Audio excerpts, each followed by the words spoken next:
Endi buni qanday kasalligini bilishimiz uchun avval bemor qabulimizga kelishi kerak. Biz bemorni ko'rishimiz kerak.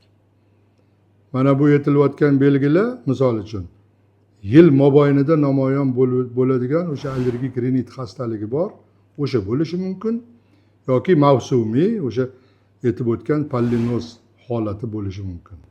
Pollinozni o'sha allergik rinit komponenti, ya'ni burunda namoyon bo'lish komponenti haqiqiy allergik rinitda ham bo'ladi yoki mavsumiy o'sha pollinozda ham bo'ladi.